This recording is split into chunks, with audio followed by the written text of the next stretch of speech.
Good evening. Before we get started, I want to quickly apologize to each and every one of you guys for my lack of uploading videos lately. I've had a major computer issue, and finally, after 2 long weeks, I'm back in business. So expect a lot more videos from the Sinful Savant. Thank you guys for all sticking with me, and thanks for helping me blow up my channel. I feel like it's really starting to blow up and take off at a great pace. I hope everyone's doing well. I hope everyone's had a great week so far. Without any further hesitation, let's begin. Number 1. This happened the first night in my new house. My parents had just split up and my father and I had just moved into a new house. I've always been a night owl. Our first night there, I was in my room watching a movie. The houses on this street were pretty close together. I would say about 10 feet apart, with a chain link fence in the middle. My bedroom window was directly across from my neighbor's side door. This was at about 4 a.m. If I remember correctly, I had just smoked a bowl of some good chronic when I hear this car with a tuner-sounding muffler pull out front, possibly into my neighbor's driveway. I thought this was odd because I had already met them, and it was a preacher and his wife and newborn baby. I knew my neighbor's cars didn't sound like that. I hear their chain link fence make some noise, so being the overly cautious, paranoid person I am, I peek out the window to see a fairly tall guy dressed in all black. He has his hands cupped peeking into their door. Instantly, I get goosebumps and bad vibes, but I start to blame the weed for making me paranoid and try telling myself nothing is wrong with this picture, that it was maybe their brother or possibly a friend of theirs. So I lean back in my bed. I'm about to unpause the movie, but just then, I get the feeling I should take another look. Just as I look out the window for the second time, the guy is still standing there. He then proceeds at that moment to reach up to their porch light, starting to unscrew the bulb. In a split second, it goes from lit up to completely pitch dark. I'm thinking, oh shit, what do I do? Do I call 911? Wake up my dad? Do nothing? At that moment, I see my orange hunting mask, the kind with the eyes and mouth holes cut out. I put it on. I figured it would be more scary to this guy than a 16-year-old kid, and I didn't want him to see me and blame me for his botched murder, rape, robbery, or kidnapping.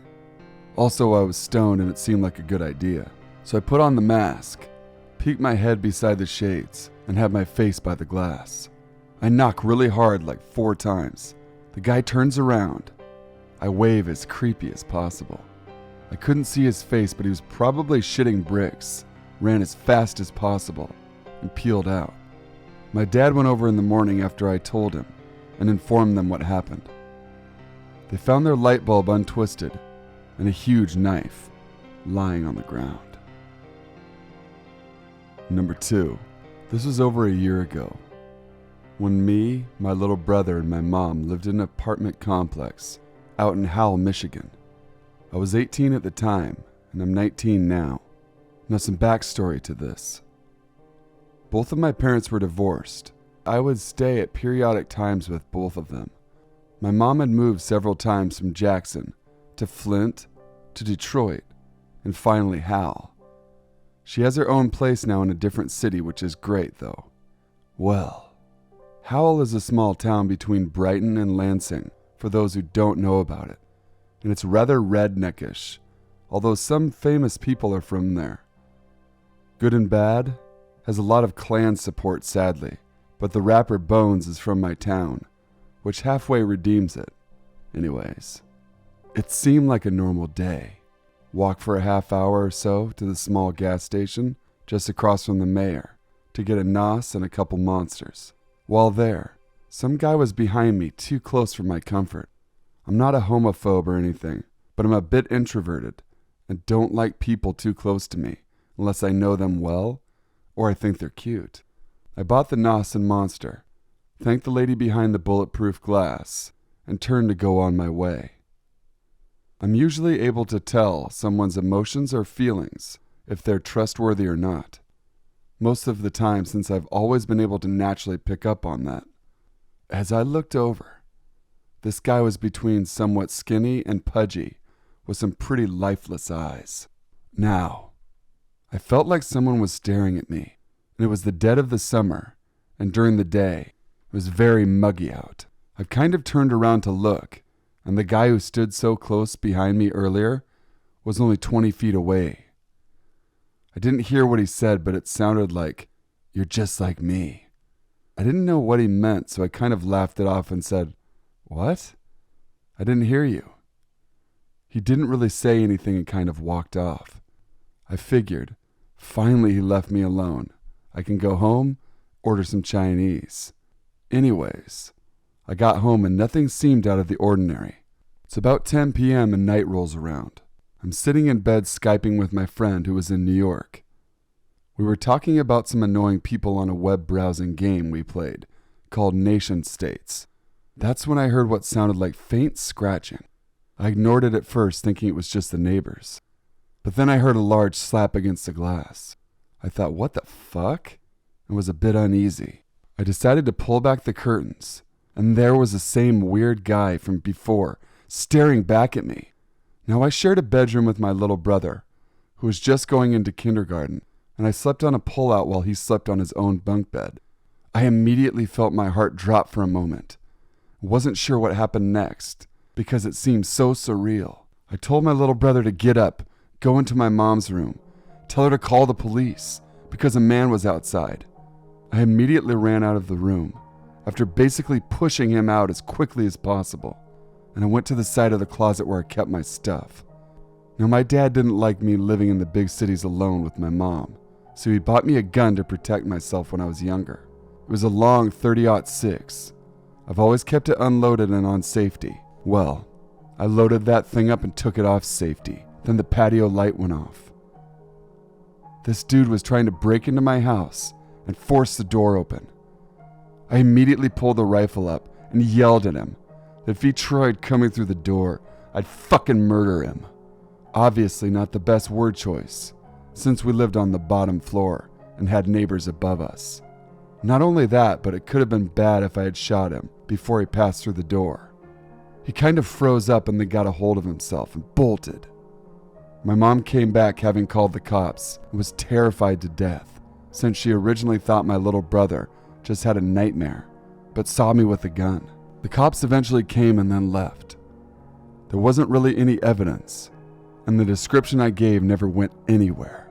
But god damn it, that was probably the scariest stuff I've ever been through in my life. Update. A day after the landlord put flyers on every door that said to not knock on doors or windows at night, it was as a breach of privacy and danger to tenants. To whoever you were, intruder, let's not meet again, or you may lose more than a dull look next time. Number 3. I'm a 19-year-old, 5'1" blonde woman. My boyfriend is very athletic and a health nut.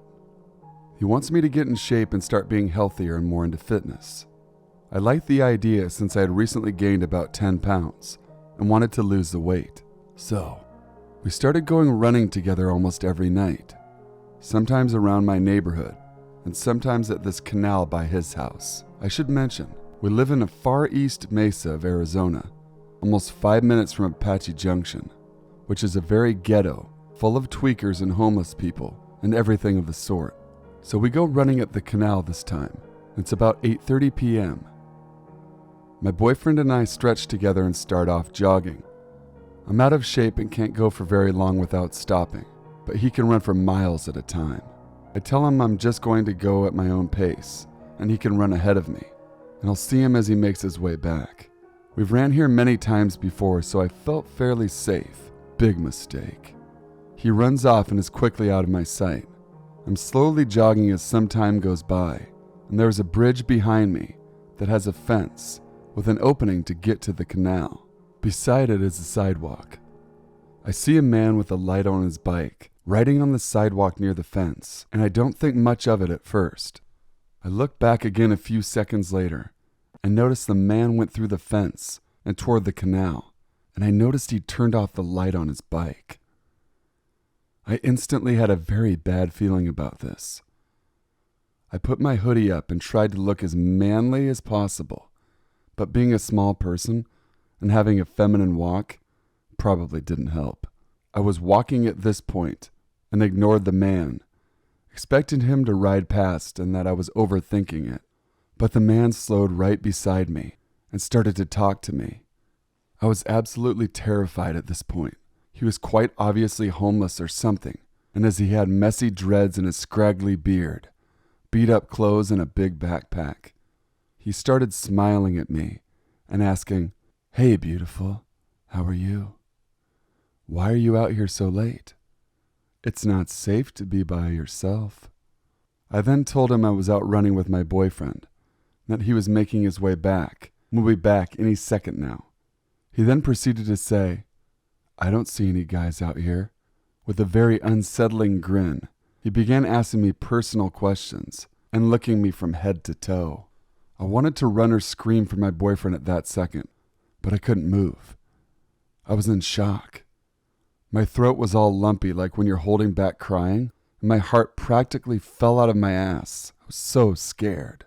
I looked up and I saw the most amazing and beautiful relieving thing I thought I'd ever seen. I saw my boyfriend's figure running back in my direction. My boyfriend is a very muscular Mexican guy.